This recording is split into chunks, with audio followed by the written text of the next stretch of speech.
finna have a wet chair over there, put that on the floor, nigga. Wow. Somebody finna think they had an accident. All right, we rolling. We rolling.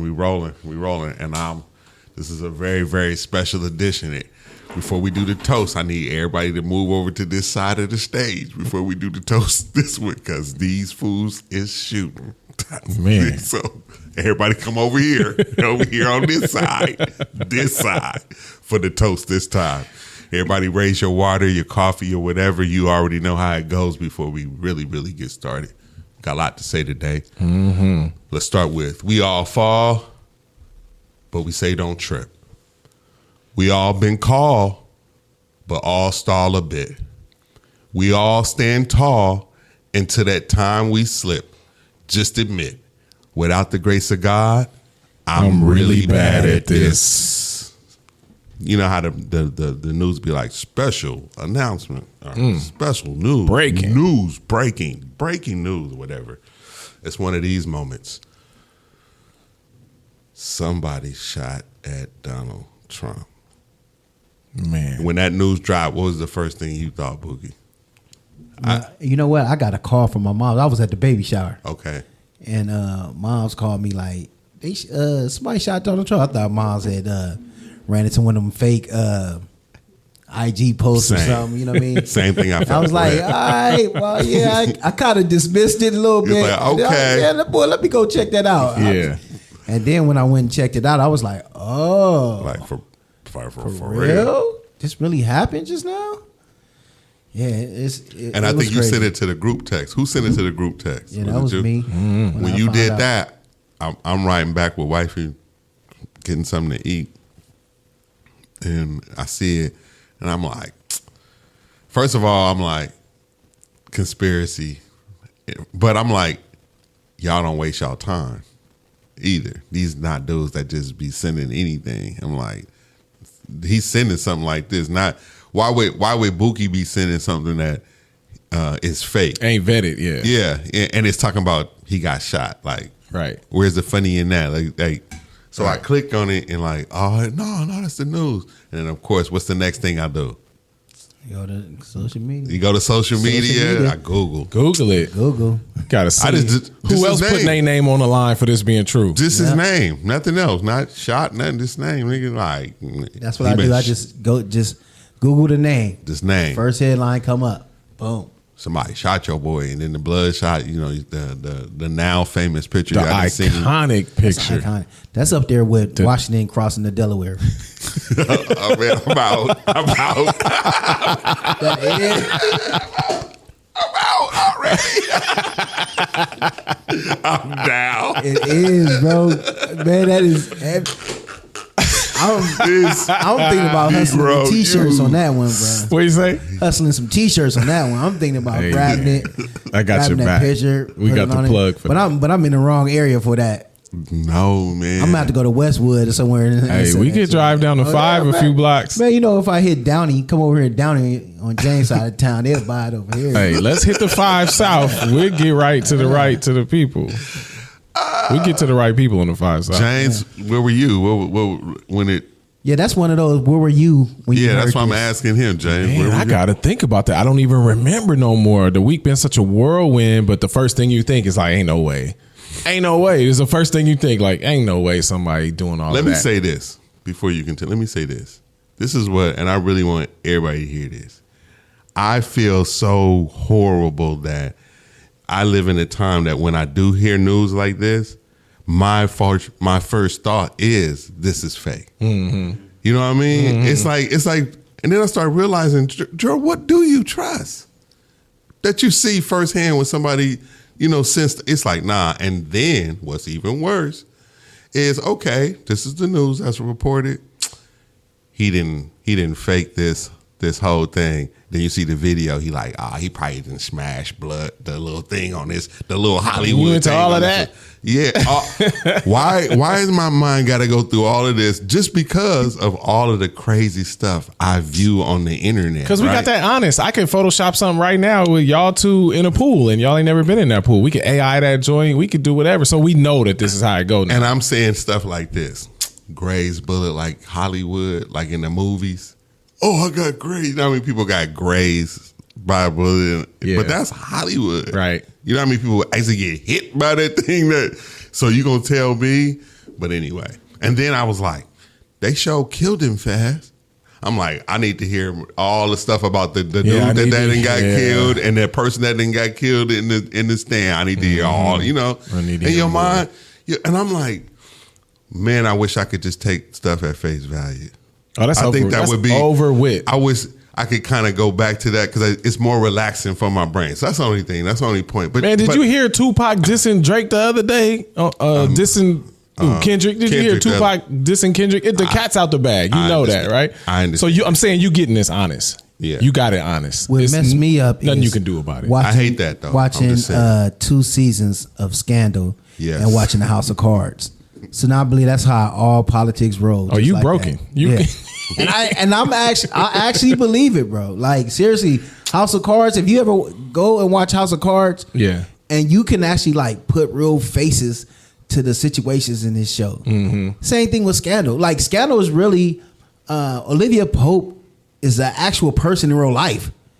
Like the character is based off a real person, a cleaner of Winter Hill. So like my thing is like we've seen movies, and then later on down the line you be like, oh, that man, remember that movie said this and this and that. Like I hate that. That's another thing. And let's not act like the Simpsons ain't told us the truth. I mean, several times. This is what God, I believe, got us thinking there's time travel going on. I think God said, all right, y'all want to spend so much time watching movies instead of worshiping me. Nigga, the whole country finna be a movie. Here you go. And guess what? Then I'm gonna put the truth on the Simpsons. Y'all just oh my gosh. This is the kind of place y'all want. This what we ask for. Whatever. This what we asking for. I'm guilty as charged. I love the so now you like, dang, this is just like Scandal. Because God like, yeah, that's what, you know, don't listen to me. This is what you get. Scandal and all kind of stuff. But I hate, for me, like I said in a nutshell, that your mind has to do all these mental gymnastics. My first thing is like, I be thinking about the WWF from back in the day. I'm like, Trump clearly grew up on Randy Macho Man Savage and them. So when I found out he got shot at, I'm like, oh, he finna milk this for the next 6 months. Here was the thing, James. Here we go. That was the thing that was making me feel it was fake. Mm-hmm. And that was because it's perfect timing off the heels of the perfect debate. Timing, and he pumped his fist like I'm like he got. The convention is coming up soon. He got into character fast, but the reality is that dude is a sharp thinker, and he knew. Oh yeah, he is. He already is, bro. Exactly. He is like who he is. He's not gonna let one thing I've learned about DT through his whole campaign and when he was president, and all that. He's not gonna miss him. He's not gonna miss a moment. He's on the initial level. He's not going to miss a moment. Did you hear that? He's on the initial level where he calls him DT. DT. He's on the initial level. DT, 45. Yeah. Soon to be 47. 46, 47, whatever you want to call it. Man. Yes, sir. DT, man. That picture with him, he got the blood streaming down, Secret Service around him, fist pumping. I'm like, oh, this is wild. And I hate to be the bearer of bad news for some of y'all, but I'm just telling you how I see America going. It's a wrap. He won that. It's over with. He won that. I believe in WWF. I believe in entertainment. And I know how this is. It's a wrap. Man, I went straight to his website to see what the next 4 years gonna look like. I went straight to DonaldTrump.com like, oh yeah, well, let me find out what his platform actually is since he's actually gonna be the next president. Let me look at this. Poor Joe, he couldn't hardly even get out the, feeling bad for him and, the whole little announcement that the president is supposed to do in times like this when, former presidents get shot at, right? This don't happen all the time. I feel bad. Contrast the two. Yeah, I feel bad that I went past like somebody tried to kill him and went straight to the like, what does this mean for the election? I went straight to that. Well, that's how I felt bad about that. Let me tell you, that's another American. In an episode of Scandal, Thank you. What I thought. Let us know what's about to happen. In an episode of Scandal, the president was losing an election, so his people, his machine, got behind him. And they was like, how can we get over the top? You know what happened? They killed his son. As soon as his son died, Lord, sympathy vote. he won an election. So when that happened to Trump, I'm like, he just won an election.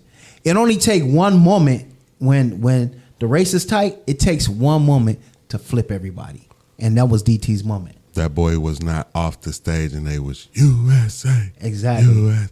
I was like, many men wish death on me. That boy woke up the next morning bumping 50 Cent. 50 Cent. Nigga looking at that wound in the mirror like, play it again. Many men. You don't even fix that scar, dog. Yeah. You don't, ain't no plastic surgery, nothing. Like, you wear that joint like Holyfield. Nah, this staying. He was in Jersey that night. Yeah, he went back out from walking off the plane to the hospital, straight to his next stop. Walking off the plane. Y'all heard what I said? I did the same thing you did. I'm like, okay, so this our next president. I went straight to his platform. So now they gonna find out what's about to happen. They gonna contrast. Think about it. They gonna contrast that to. Can Biden even make it 4 more years? Is he gonna? They gonna contrast. Many men, 50 Cent, won. I'm Pac out. They trying to kill me. Somebody make a meme of Donald Trump dancing to Many Men with a bloody ear. Please do that. We need that meme. I don't know how to make them yet. I'm gonna ask AI to try one for me. We can get him dancing to Many Men. The blood part is gonna be hard, but yeah. But you know what was crazy though? That is this is another thing that won it for him. The liberal media, as they call it, the liberal media, the left wing media. Yeah.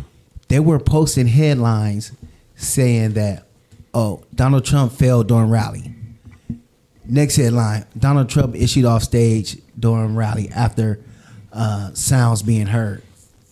Now, did none of them say Donald Trump was an attempted assassination? That's a death blow to the left. You can't say it like that, bruh. It's too late now. You gotta hope it's something else. But it's like the whole world and watch.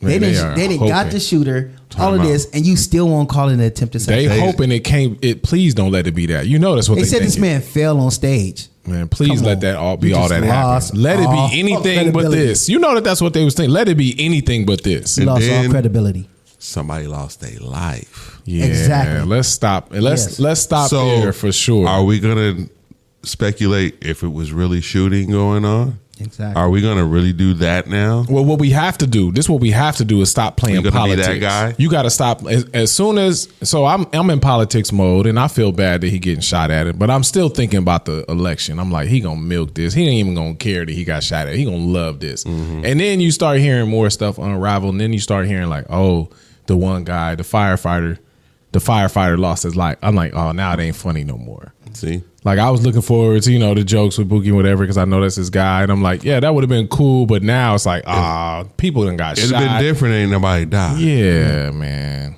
And I say that because then I would be in my conspiracy bag. Nobody could help it. They're like, is it really shot? Did we get a doctor's record? I mean, is it really a boom? So nobody else got hit except him. That's what you would. And we probably would. We would obviously prefer that. But that means the whole narrative will be different. So 7 bullets ring out. 7 bullets ring out, and nobody else can hit. So is this the question, Bookie? Is this like a scandal move? No, I think this really took. Come on. I want the government to start tapping your phone. This is what. Answer that question. I know. Answer that question. Could this you see possibly what I posted on Facebook? They said it was word that somebody seen Hillary Clinton roll off in the Nissan Altima. Oh yes, yes. Oh Lord. We know how those get down. Those situations get down. we know who the real gangsters are out here in these streets.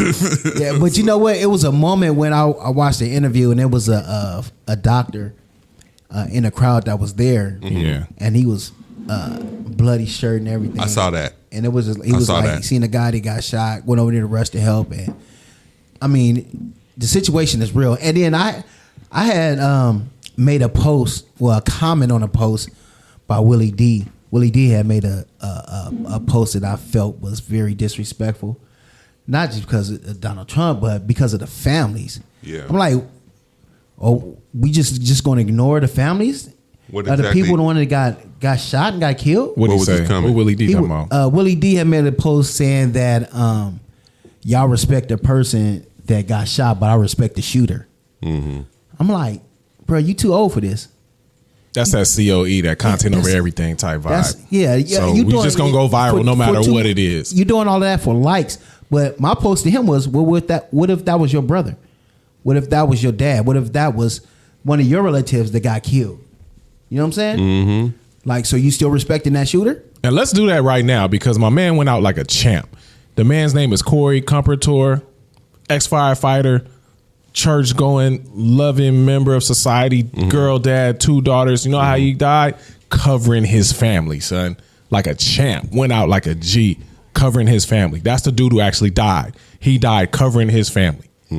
And that is the dopest way to die. If it's a way to go out, that's the way to go out. Exactly. If you got to go out like that. So shout out to him and his family. Thoughts and prayers, all that good stuff. And it's 2 other people had to go into surgeries. Like other people got hit. So even though we want to kind of talk through all the stuff that we first think, like that's just who we are. We're going to talk about it. We're not going to pull no punches with what we thought. Like, here we go. He going to have his WWF moment. Yep. But then it got real a little bit later in that night. Sure like, did. Man, I didn't know nobody really got hit. And then somebody died. Like, okay, the shooter get killed. That's supposed to happen. But the other guys. I thought the shooter. That's wild. You could ask my wife. I thought the shooter getting killed that fast was suspect. No, because I feel like somebody finna lose their job. You didn't think that? They had somebody the shooter finna on lose site their already. job. Why? They said How? The snipers Yeah. had already spotted him, and there were people that was in the crowd that actually called about like what's good with my man on the roof over there? Because it's only 4 or 5 buildings, y'all. But they said it was some kind of policy where the person had to be like a threat or take a shot or something before they could take them out. Ain't no way. This is what I was reading online. Because the reason I said that, now that explains a lot to me. That's fake news, Bookie. No, ain't but no the reason I said that ain't no way is they killed him quickly. They killed him quick. Oh yeah, they said once he took that shot, they took him out. Yeah, so he takes a shot, and then they take him out. But in order to take him out that quick, because I heard where the last shot, if you watch the video, I listened to where the last shot, and I'm just assuming that could be just the last shot of all of them, and somewhere in there was that shot where y'all killed him. That counter sniper. Exactly. So that was very quick. Man, you about to lose your job. That's why they shot dude quick. They had to, somebody getting fired because it's only 4 or 5 buildings in the area. But listen, y'all ain't secured all of that? What Bookie is saying is true, then that makes sense to my skepticism of how fast they killed him. Because if you don't know where this person is, we've seen other assassination attempts. How do you know where to hit him? It's nowhere to hide. No. Jay. That's what I'm saying. If you look at the layout, it's nowhere to hide in these 4 buildings. I hear you. But let's just say he did find a place, just like that dude that was in Las Vegas and did what he did through that room. That was wild. Okay, that was wild, right? And they couldn't, really. That takes a minute to pinpoint. Exactly, right? So I'm like, okay, this dude is on the roof. Unless you didn't, unless you saw him up there prior to him shooting and y'all was just ready, like, this nigga do something, which is crazy to me. It's like, if you see him with a gun and a scope and he looking through it like he about to shoot somebody, I don't think, why wouldn't they shoot him before? And ain't no way, bro. These are the same soldiers that was guarding. These are soldiers that was guarding Jesus' tomb talking about they stole a body. It ain't no way. These dudes is lying. It's no way. There's only 4 buildings. Y'all didn't think anybody needed to check 200 yards out from the stage. That's what they did. They didn't check. It was outside of their jurisdiction. They only had 4 or 5 buildings from this stage. And this dude shot from 150 yards away. And they just never thought to check that building. So by the time shots ring out, it's only 4 places dude could be. 1, 2, 3, shoot.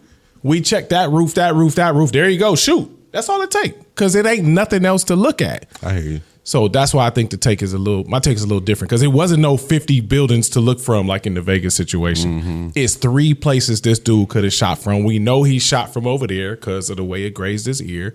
No, when I'm saying he it has was to be up people on that that actually building. called that said, "Hey, it's a guy on the roof." They did. They said that. Yeah. They got footage of people saying like it's somebody over there. So somebody's getting fired. And I think the lie that you tell is, oh, we can't do nothing until. I think it was that's a lie. I think it was local PD that they called. That's a lie. You telling me you can't go find out what a man in camouflage on a roof is doing before a Trump rally? That's a lie, man. You're just trying to cover yourself. Yeah. Y'all have dropped the ball, because that's what it sounds like. Ain't you supposed to know how far bullets can travel if you in that field, law enforcement, Secret Service? You're supposed to know 150 yards ain't that far. Yeah. You're supposed to know that. So somebody dropped the ball, didn't do their job, or maybe something worse. Maybe you didn't want to check. I don't know how far you want to take it. I don't know, but that was the other part that was skeptical, to me, was like, man, they sure killed him fast. It wasn't. If you look at the layout, I hear both of y'all. y'all's But three layout. choices. It's 3 buildings that he could have shot from, and these dummies done let one go unattended, unaccounted for, and it cost people their life. And we don't know, the other dude ain't out the clear yet. At the point of where we recording this, the other dude is in surgeries. Sidebar. But it's a take, and I just got to share this. Got to get this off my chest. Got to get it out. But them Secret Service women, not scary to me. That's all I'm just saying. They didn't seem intimidating. When I was watching them, I was like, I don't know if that's working like we think that'll work. Now, granted, they probably shoot way better than me. Oh yeah, they'll beat you up. Maybe not. They might break my bone. Yeah, they'll beat you up, bro. in one hit, in one or 2 hits. But I'm just saying, from the look. Y'all ready to hear Bookie take on it? Yeah, we need Yes. it. This is a product of DEI. Oh man, the Secret Service. Oh, we don't want to talk about that. Let's talk. No, we want to talk about DEI. No, we want all smoke with the DEI problem. What is that? Diversity. Yes. Equity. Inclusion. Yes. You in or out? That sounds like you're out. You don't want anything that's like that. Choose your next words wisely. Now listen, we don't people don't like Elon because of this. But go ahead. This is my point on DEI, right? Yeah. Like most theories and ideologies, I think that when it's presented from a liberal standpoint, it goes too far. I hear you. Oh, that's everything. Yeah, I'll agree with you. I hear you. Same thing with. So you're saying that's a result of that? Because none of them look intimidating. Now, granted, they can kick my butt probably, and go out in the jungle and survive way longer than me, and can climb mountains and trees and all that stuff. But guess what? You still don't look like you intimidating, and somebody from another country be like, man, we'll whoop up on them. Now listen, we'll start with them too, because they gonna holler the fastest. Because they still women at the end of the day, so they the weakest ones. Even if they the strongest women of all, and they still going down. And since they play like this, go for them. You know what I'm saying? And what could we do? Now I don't know anything about these women. No, let's get this right. I don't know. I already said they can kick my butt. We know that. And they I don't know anything about way more push-ups than me. Yeah. Trust me. But this could be a product of that, because you're saying that we need everybody to be everywhere, inclusive regardless of your skill set. And this is how a lot of people put it out there. That's why you hanging yourself tonight, man. What is you talking about? I'm trying to tell you. That's for jobs and everything. That's how when you do DEI training, we got too many white males here. We have too many black males here. We need some women, and we need some LBGT members involved in here. So being that James may have been in Afghanistan, Iraq, and a part of the SEAL team, doesn't matter. We have too many of them over here already. We need the strongest 4 people off the street. There. Yeah, 4 people off the street that doesn't match his that played high school basketball, color or ethnicity, and bring them over here and work with us, because we got to look. We have to look a certain way. Everybody is there. Why do you think the Secret Service would have to apply that kind of stuff to that? Come on, man. You think it's easy to get in the Secret Service? All I'm saying, it's not. You talking about the Pennsylvania cops or the Secret Service? Because both of them was out there. Yeah, but you still got to put them in there though. Or do you want a lawsuit? When they put him in that black truck and them 2 women are on the outside, y'all go back and look at the video, and they keep looking around. I see the women up there. I'm like, even if the dude behind and all the rest of the dudes not even a better shot, I'm still, just from my male brain, I'm still intimidated more by this dude back here. I'm like, that nigga would kill me right here. But them 2, I'm like, with the 50 caliber. And I'm like, that is so whack for me to think. Yes, it is. That is so whack, bro. Y'all should not be thinking like that, because the criteria for you to be able to be a part of some of these jobs is outrageous. If you think about, like, we know this one young girl who just got enlisted into the Marines, and she was doing this training. And she broke a record for the best physical evaluation in decades, and it was men and women included in the evaluation. It wasn't like, for the ladies. It was for a trainee, for a recruit. She has broken the records for this physical evaluation. I know. And shout out to Ellie, man. She'll beat me up right now. I'm running if Ellie wants to beat me. I'm running. Ellie could put 12 backpacks on her back because her father has told all these stories. See, right. They have them out there. They're training B. Wow, right? Dude, I couldn't last 12 hours doing what they, probably not 6. So why you on the Secret Service head? Like that's just like a job you could apply for online real quick. Like you can't get that job just like they still on had Indeed. You can't apply for Secret Service on Indeed right now and just try to see if you can get in. They still look like you know somebody. If somebody screamed out, "Ooh, girl, these new things are on sale. These new shoes are something's on sale." They'd be distracted. They just look like that. Be like, this is horrible, man. What is wrong with y'all? I have no parts of this. This is like, nothing to do with DEI. This has nothing to do with DEI. I'm not talking about unqualified people, but I'm saying you can have somebody. It's just the look, bro. I know they qualify. That's qualified, but you can have somebody that's more qualified, and that's a problem. If you have too many people that looks like the same person that's more qualified, you have to take the less qualified person. Not saying that person isn't qualified, but the standards are not as high as the other person. But you got to bring them in because of DEI. You know my favorite This is a really bad podcast at this point. Y'all are really bad at this. You know, yes, we really are. Let's make it worse. Oh my God. Let's make it worse. You know what I really like watching though? How the inclusion. This is the part. This is the part where the inclusion just blew up, Bookie. But I love to watch this.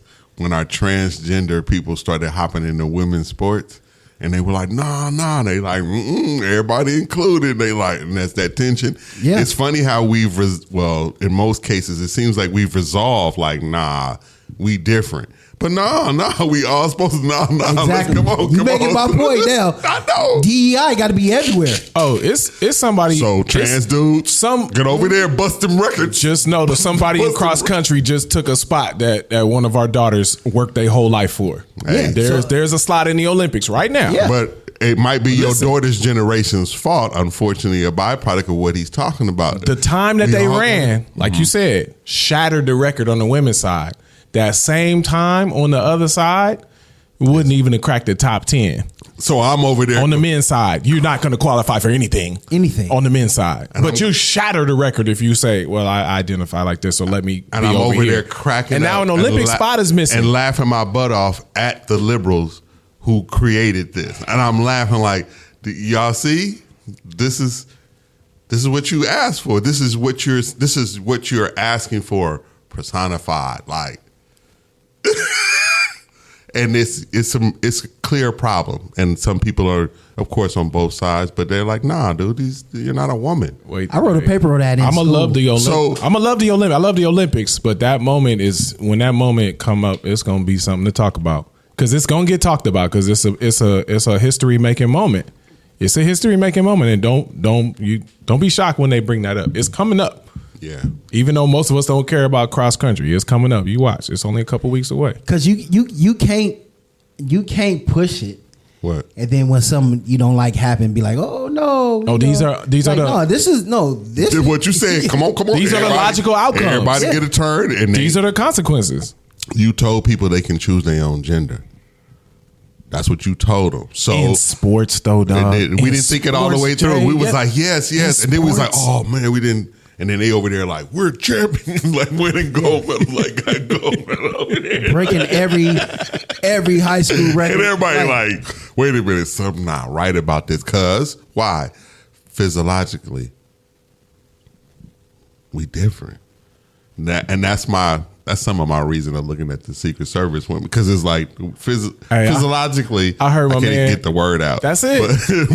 But we're built differently, and men are ultimately stronger and last longer. And we agreed that's how God designed it. Man, I heard somebody say something cold about that. He said, reality is what you run into when you're wrong. You was talking about what truth is. Well, reality is, this is what's happening. Reality is when somebody who can't even qualify on one side breaks the record on the other side. Reality is what you run into when you're wrong. We were wrong about this, and now it's finna be celebrated in Paris. Then they look at you Like, you got an issue because your daughter don't want to go up there and take the silver medal, take the silver medal where she really deserved the gold. Your daughter? Yeah. My daughter been running her whole life. She been working her whole life for this. And scholarships, NIL. So, come on, dog. And we can't flip it the other way. She can't go to the men's side and dominate. It's just a glaring difference. It's one in a million. We have it's 1 in a million. 1 in a million. Like Sha'Carri Richardson can run faster than me. Okay, but she can't come close to Noah Lyles in there. Olympic athlete. I'm saying, you know what I'm saying? The numbers ain't close. Yeah. Noah Lyles' numbers ain't close to Sha'Carri. And if it was a taco eating contest, you probably can eat more than she could too. So, think about it. It's almost across the board. That's what I'm saying. It's like, dude, get him in the glizzy eating contest, and he got her. She like, dude, my stomach's not as big. Shout out to the shadow bands, baby. We on our way. We on our way now. Nah, I mean it's real. Some of these concepts, when you do, flesh them out to the. This man then blamed the assassination on DEI, bro. We can't lay that down. No, he ain't even. He talking me or Jay? Yeah, you, both of y'all. Nah, both of y'all did that. He didn't say the Jay brought it up. I'm just telling him why the situation was. It probably is what it is. I said, look, there's a vibe. So not the unattended building 200 yards away. That don't have nothing to do with it. We're talking about the. It's the people standing outside the vans. That's what we got to say. Not the people who should have searched the. There's only 4 buildings to search, and that's all they had to do. Are you married? You're married, right? You're married too, right? Yeah, you're married. Have you ever seen your wife see a good sale on her phone and be like, "Ooh, shut up, dude. Boogie, we got," and they just focus in on that thing. You ever seen that? Yeah. Okay, let's say that's happening at the time of the shoot. About to be canceled for until he get back from New Zealand. By the time they hear this, Lord willing, oh my God, yeah. But anyway, you might want to hide this episode from T because you already know. I'm serious. Like, I'm about to mute all this for the YouTube. None of this making the YouTube. Nah, we gotta, you gotta share with the people what you really feeling. That is it. That is the fact. That is a fact. Anything else? What else? I'm gonna tell you, man. I'm gonna tell you. So as soon as I realized Trump was about to win, I went straight to his website. Like, okay, well, what are we about to be in for now? Since he's clearly about to win now. Okay. And I was looking at, they've been talking crazy about Project 2025, which I thought was a slap in the face to Project 1619. Project 1619 was where they talked about how systemic racism has been sweeping across all areas from real estate to business to everything. Yeah. Food and everything. Dope. Project 1619, I thought it was dope because it helped us see what was really going on as this country was built. And so I hear this dude come up with Project 2025 and I'm like, come on, y'all. And then Trump comes out and says, I'm not really with that. Nah, that wasn't Trump. That's what Trump said. I'm not with his agenda. It was never his agenda. It was a extreme right wing. Yeah. Lobbyist movement. Yeah. But see, the thing about it is like Trump is slick. He a slick one because a lot of his folks is in on that joint. It's not like he don't have no ties to it. So, I mean, I'm watching your boy because he'll say, I ain't in on that. And then all your folks is writing it. So I'm watching him. But then I had to go see, well, what are you really about? Because Project Agenda 47 is Trump's real platform on his website. And I'm looking at this joint. And we talked about one time like doing a blind analysis.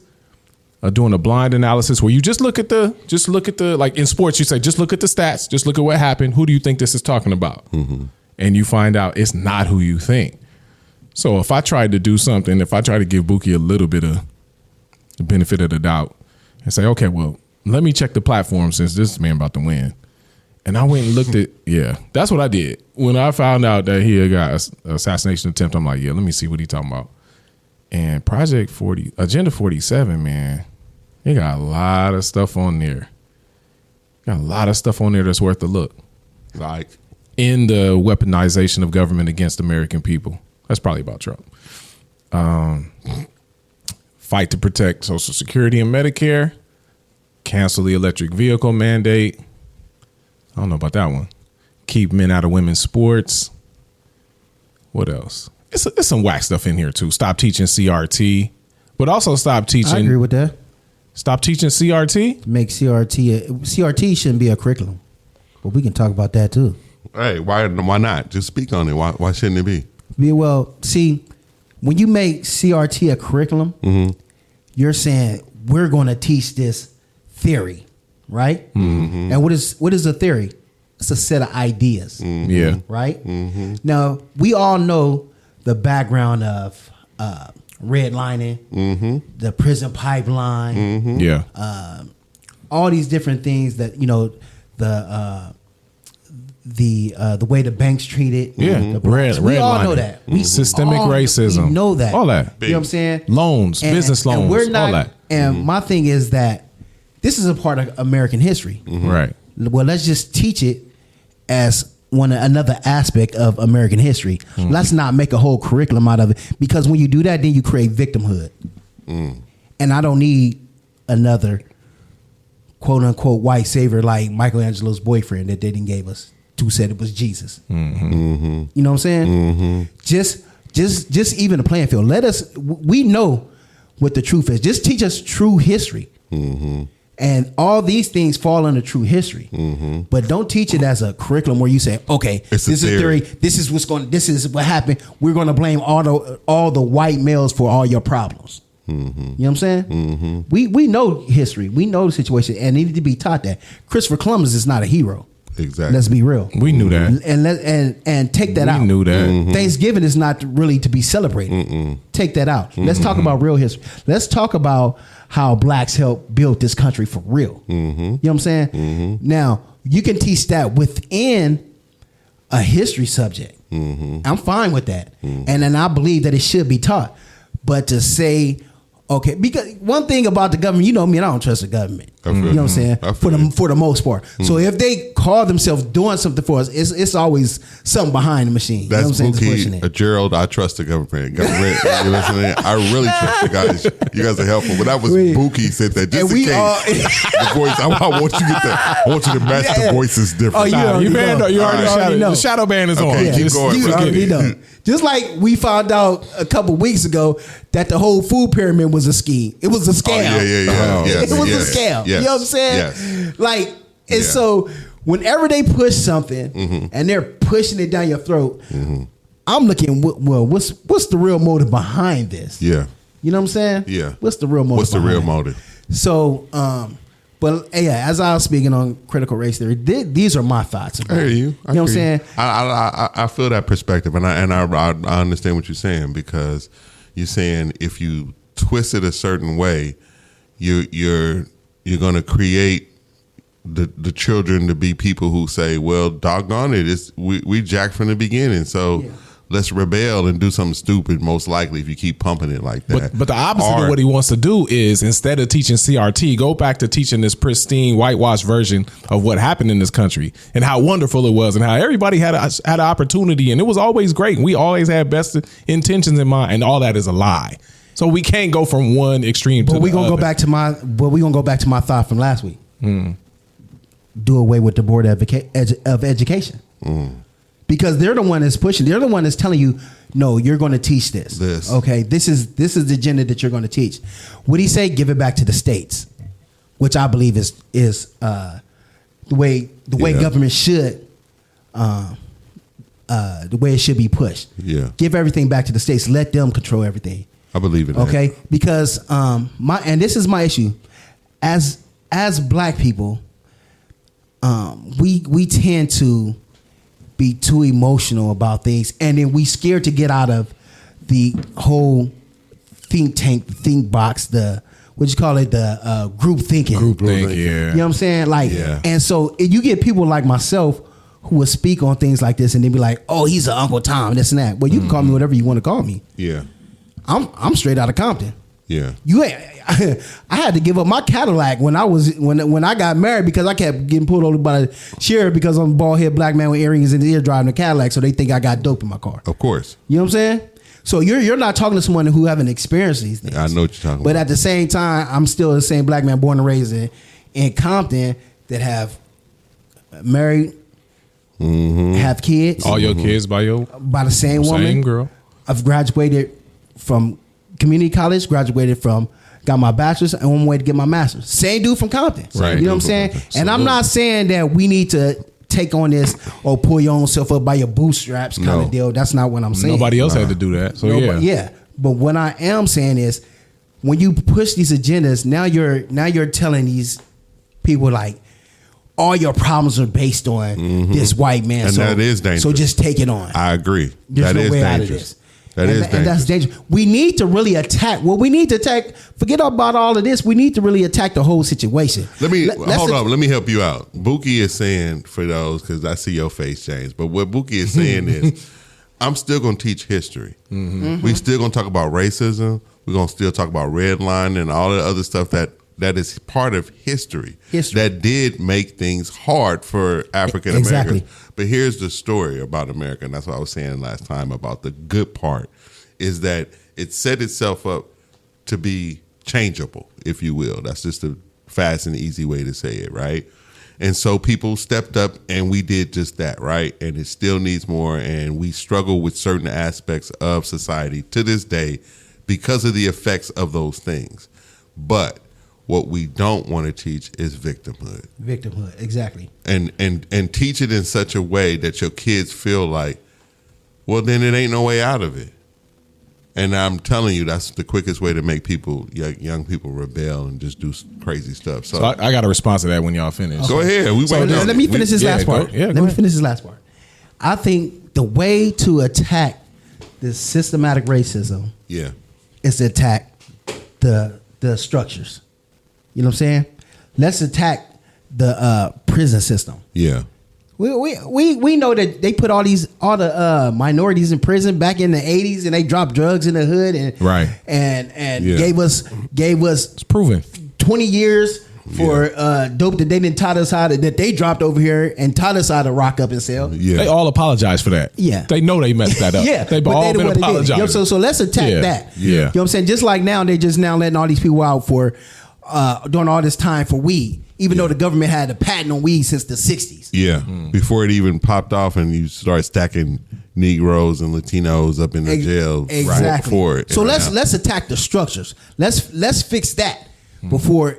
That's more important than to say, okay, I'm gonna teach you this critical race theory and why you're in a position that you are. Okay, let's learn that too, but let's really make a change, because what change is that really gonna make by teaching us that?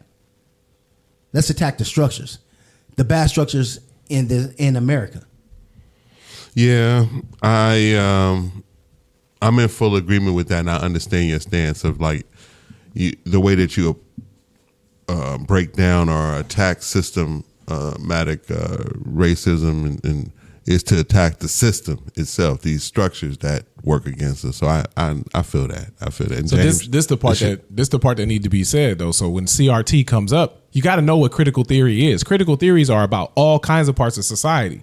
Critical theory is not just about race. This one conversation is about race, but this is what critical theories are. They exist to critique what we think and know about reality and cultural structures. They are built to attack systems. This is the part that nobody wants to admit. CRT is built to have a conversation about what happened, what can we do to really find out what the root causes and unintended consequences are, and let's fix these things. So what you're saying is what CRT was built for.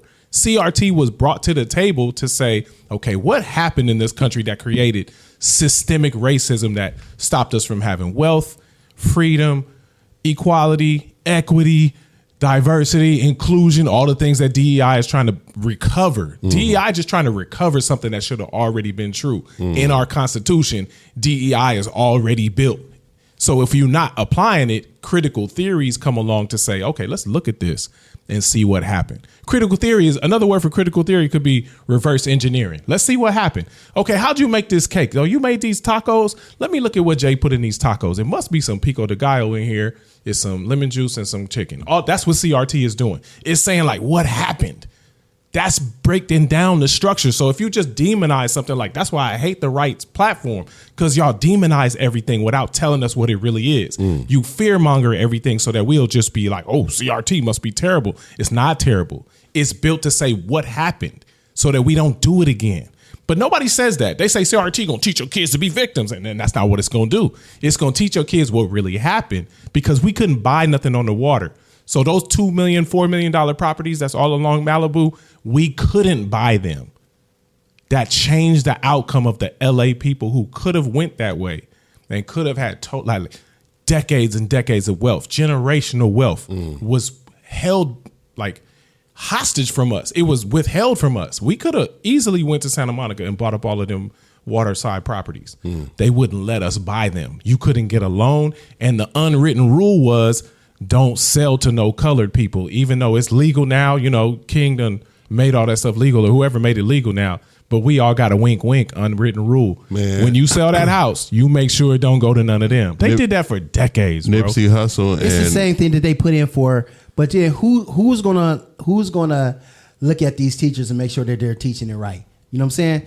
Then you look at these teachers now that they're pushing a whole LGBT agenda, saying, okay, since you're doing critical race theory, let's do this also. Look at all the gays and lesbians that did this in our community. I'm going to teach we're going to have a whole curriculum, whether you like it or not. You know, we can live through that. We can live through that. But where do it stop? It stops at you telling my kid what his gender is supposed to be. That's where you stop. But that's not possible. Why? Bro? Because we are smart enough to do both. You're smart enough to do what? The Board of Education? We're smart enough to say these are the contributions that people from this community have made to society. Celebrate that. And we can stop short of saying, Lil Jimmy, if you find yourself a little bit, not liking sports and not liking to, dress a certain way, you might be a girl. We don't have to do both of those. We can walk and chew gum at the same time. No, but that's not how that. It sounds good, but that's not how it goes.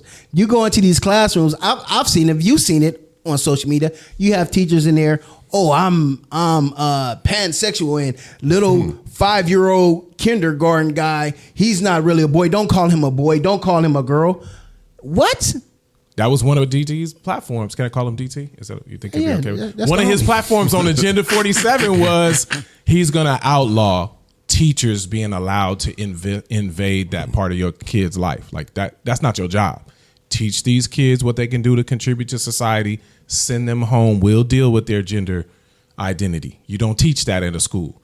That's one of the, I was like, man, I like that. I can't front. I like that. I don't want to, not that the kid doesn't need to have a healthy conversation about it, but the teacher doesn't do that. I'll do that. It's my kid. So let me ask you this. I'll do that. Let me ask you this.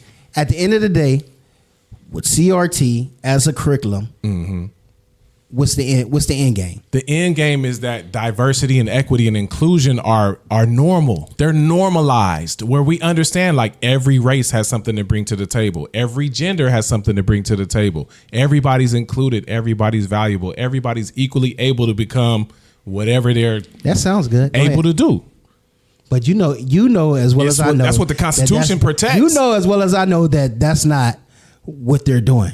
They're bringing in. They're saying, what do we look like? So now you have a company that says, okay, I have to do this DEI training. I have to bring in this department. Yeah. So now you're the guilty of not having diversity, equity, and inclusion in your company. So you have to bring one in to make sure that we doing it right. Bookie. So now you're guilty. You got to put in some must plays. You got to put in some must plays. Even though you're not guilty, now you're forced to look guilty by doing this, right? Remember how you had to put in must plays on your team? You had like some kids that wasn't that quite that good. If y'all don't know what must plays are, like I was ready to cut kids. This is life. This is life. Bookie was a coach of a football team, Jay. Oh, yeah. And they got some kids that's supposed to be out there. Let me tell you why. They football players. And some kids, we call them must plays. And you got to put them in either one quarter or like 20 plays or whatever. And you got to put them in there because they own the team. And but look, this is the problem with that, Jay. What is it? When I put in a must play, I can't put him at running back. I can't put him at quarterback. I can't put him... You know what I'm saying? Right. I have to put him somewhere in the line. And guess what the problem is with that? I put him on the line. He's scared. Now the linebacker and the DN comes in. Now he hurts my best player, which is my quarterback. This is the problem with this. We see where I'm coming from? Yes. Now, if the best player plays, now my team is more likely to be safe and we're able to score touchdowns. And what about the must plays though, Bookie? Oh, they need to go find somewhere else what they're good at. They can't play. What if they? Maybe he's a soccer player. Yeah. Maybe he's a basketball player. Yeah. Because I've had kids who are basketball players. I have kids who went into summer practice, got hit, and said, "Oh yeah, I'm a point guard." So here's what DEI is supposed to do. DEI is supposed to give a kid who doesn't look like a running back a chance to show that he is one. It's not supposed to put a must play at the most important position. If we're using that analogy, DEI is supposed to say, this guy didn't come from a running back school or a running back family. He didn't come from Bookie's friends from the track team. That you get your running backs from your track team, you get your linemen from whatever, but this kid can actually play running back, and DEI will make sure he gets a chance to get a couple snaps in practice, at least to see. Have you ever had a kid that you wasn't sure if he was a football player, but you gave him a shot, and you found out, oh, he a football player? I know it's not common, but I'm just telling you, does it happen? The way you're trying to explain it sounds good, but that's not exactly how it works. No, for real. Go ahead. What happens? What happens when you don't know this kid and somebody from your job says, my son wants to play? Do you put him in some Oklahomas and let him hit? He gets a chance to show himself. You let him hit, right? He gets a chance to show himself. And every now and then you're pleasantly surprised, like, oh, okay, got a little heart. True or false? Oh, that's true. You can say it's false. I'm not. Yeah, no. True. Because I've always been that guy that gives everyone a chance to prove yourself worthy or not worthy. So you believe in DEI? You don't even know it. No. That's not what DEI is. That's what I'm hearing, Jay. Are you hearing? No, he's not hearing. Thank you, Jay. Speaking in the mic, brother. That's not what I'm saying. What DEI is saying is, okay, you got enough 4'3", 6'4", 4'3" running backs. Let this 5'7", 320-pound player go back there and run the ball too, so it can be. That's what DEI is saying. Everybody gets to run the ball. Everybody gets a chance. Everybody wins a trophy. Everybody gets a chance to do this. That's what DEI is saying. Okay, that's not what it's supposed to be doing. But we know what the reality is. No, we know what the overshoot is, and we can't make decisions based on the overshoot. I've worked in the public sector for over 20 years. I know what DEI looks like. Yeah, buddy. All right. I can't argue with the results. I'm just saying, like, the overshoot, the unintended consequences, they're not reasons to throw something away. They're not. Teaching, don't make it a curriculum. Teach it as regular history. Is there a difference between teaching a curriculum? Yeah. When you teach, say like we've all been in history classes, and we learned about the Revolutionary War, we learned about the Civil War, let's learn lots of lies about Black Wall Street. That's what I'm saying. Let's learn about Black Wall Street. Yeah. Let's learn about the real reason why the ghetto was created. Yeah. You can teach that. Yeah. Let's be real. That is the problem with school. Teach the truth. Your boy doesn't want to do that. Let's not make a whole class, a whole curriculum around critical race of why we live in Compton and in the hood and we can't make $100,000 a year, which is a lie. No. All right, because Trump has one of his policies on Agenda 47 is he wants to go back to teaching America the Great. So instead of teaching CRT, he wants to swing the other way and teach it like it was just a wonderful place from 1776 till tonight. We know that's you don't want that. You don't want that. Like when you talk about Black Wall Street, they started that with a white lady lying about what a black man did. Yeah, they tried to burn it down. How did it get bombed? I wrote a paper on it. How does it get bombed? The government. Who else got airplanes to bomb this place? And that's not the first place they did. They did Philadelphia like that. Yeah, so tell the truth on how the government got involved in this white lady's lie that destroyed this entire town. I'm with you. That's what CRT will do. Teach it. It'll teach it. And Trump saying don't teach none of that. Just talk about how wonderful Thomas Jefferson was. You're not proud to be an American. Man, Thomas Jefferson, bro. That's what I want. And let me get this straight for people. I don't agree with everything that Trump's put out there. Right. I don't agree with 100%. I don't agree with that hat that lady had on at that trap rally behind there. And y'all gonna know what I'm talking about. I need to find that picture. It was like shimmery and it was like a cowgirl hat. It was big, shimmery. It was too much. And she's in the shot too. It's a wild shot. When y'all see this shot with this dude got to look at the people in the back. And there's this, it's a politician that was sitting behind him too. That was in the audience. That they had to put the spooky music on for me, Bookie, on the TikTok reel to be like, why is he sitting back there? Like, like the mystery lady who didn't seem phased when Kennedy got shot, and she's walking across the street or something, and she taking pictures or something. Yeah, and she don't look phased, and they be like, "Who was that lady?" They already doing that right there. I was like, dude, it wasn't even 24 hours, and they're doing this. Somebody said they sure was still buying it's hot a politician. dogs. It's a real thing, but it's like the government took out JFK too, but that's another conversation. You think that? Are you serious? I don't know. You really think the that? Videos. Oh man. Building 7. We got to go there? Oh, 9/11. Building 7. Do we got to go there? Man. Y'all explain why Building 7 fell, and then we could talk. Like around the corner? Yeah. Why is that on fire to say why? Y'all got y'all tinfoil hats on tonight. No, I'm just saying. No, people do talk about it, but you notice people don't talk about it a lot. That's all. Nah. It's been talked about. It's in documentaries and stuff like that, but it's not. Oh yeah, the building over there just fell. Like, so it's hard not to believe. Why? Why do I say that? Because it was government financial records in that building. Really? That's all that building was. What other? I wish I could do my financial records like that. How many want their credit score to go up right now? Oh, question for y'all. And if somebody said that whole building go down over there, we all would be sitting up tonight like, man, we bird, baby, bird. We want to make sure ain't no people in there. Building and everything. No, I'm just saying we'd be like, we want to make sure ain't no people in there. I know no security guards and nothing. Casualties. But tonight's the night, fellas.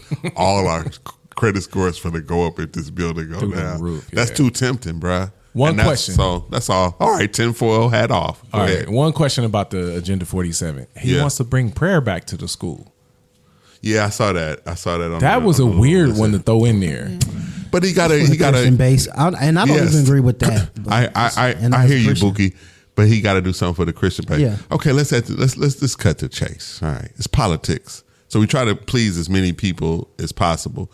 And the Christian base is so heavy, especially the nationalist type, meaning they believe God and country is the same thing in this place. Like God really, really, really ordained for us to kick somebody out and bring some slaves over here. Right. Newsflash: America has never been a Christian nation.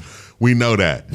And a lot of them people that were signing the original documents were not believers in Jesus. Now, there were some who were, but there were some who most of them had little black slave girls in the basement. Yeah. Say that again? Yeah. Yeah. Look at some of your presidents. A lot of my presidents. They got black babies. Yeah. Jefferson them got black babies. Jefferson, man. How many black people at the Jefferson family reunion this year? Just this year, that's still connected to that too, man. That is wild. Hey, what a time to be alive, man. We have seen some wild stuff. Can you imagine? Somebody almost got, think about 6 inches to the right. We having a totally different conversation, man. I told my 18-year-old. That's crazy. We were like, dang, somebody assassinated, tried to assassinate a former president. All right, so that's what she did. She just wasn't moved by it, and I think it's because presidents are not haven't been that impactful, probably for her generation since something like Barack Obama he was the first African American. So it's like, but since then, I don't know. How can somebody that young be into politics? First of all, the fact that somebody died is horrible, and that makes it even bigger. Like, this was real, yo. Mm-hmm. This really just happened. I can't wrap my head around it that much. Man, all I know is either if it's a conspiracy, that means everybody in that crowd was an actor and actress, and I'm not going that far. I'm not that here we crazy. go, Alex Jones. No, I'm just saying. The reason I'm not. That's what I'm saying. The reason I'm not going Alex Jones is because I don't believe that. It's like somebody died, then people was really looking and screaming like something happened, and then it was like the USA kind of part that kind of made me feel kind of crazy, but. At the same time, I was like, later on, I was like, this dude's smart, bruh. Man, the next 6 months. If you play politician, you better act strong. I don't care, blood dripping down my face. Boy, this going to be that pick. And it's right. I'm telling you. And they like, get in the car, fool. He trying to Say like, man, somebody just tried to shoot at you. Will you get in this car? Get my shoes. That's my favorite part. Get my shoes. Buckle up, man. Get my shoes right here. Get my shoes. Bookie, what you think these next 6 months gonna look like? Man, it's gonna be a wild ride. It's a wrap. They better. I mean, yeah.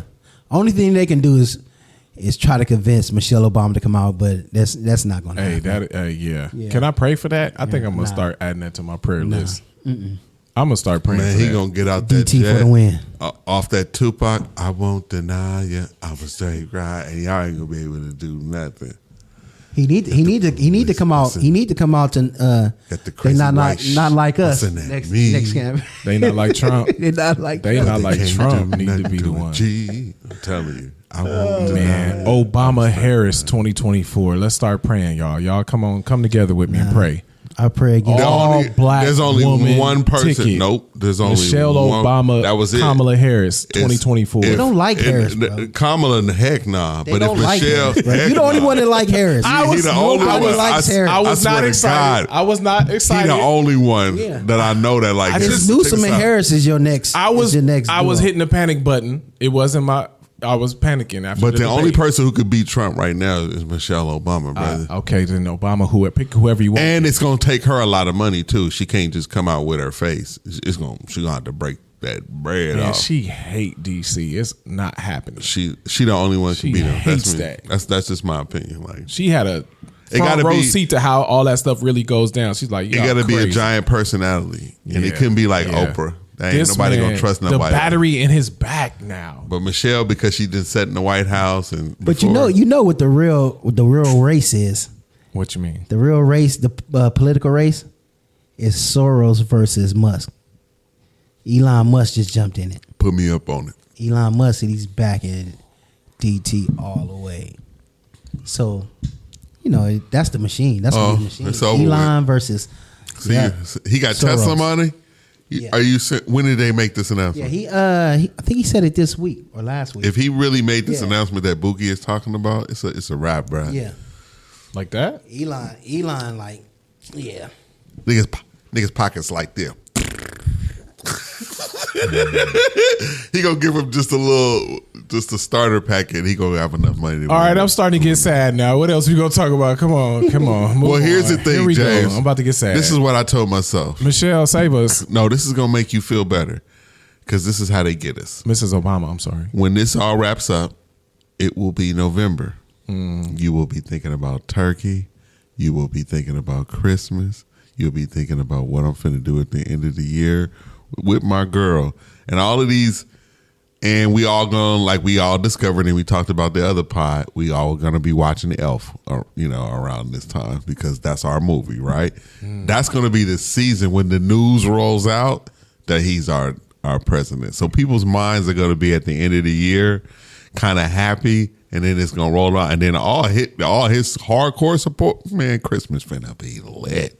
They support his finna, boy, them rallies, them last rallies. Yeah. First of all, from right now to the last one, maybe some in October, maybe they finna be lit. He finna have like probably airplanes flying over because he done got shot at. So he ordered all kind of stuff. Planes coming over. Kid Rock coming out. It's a wrap. All that is getting lined up right now. All that is getting lined up. It's gonna be like when when your man brought Apollo out. James Brown singing "Living in America." It's gonna be that all over again. It's gonna be that because they're gonna cut from all that stuff I just described, and then they're gonna cut over to Joe, and they're gonna be You're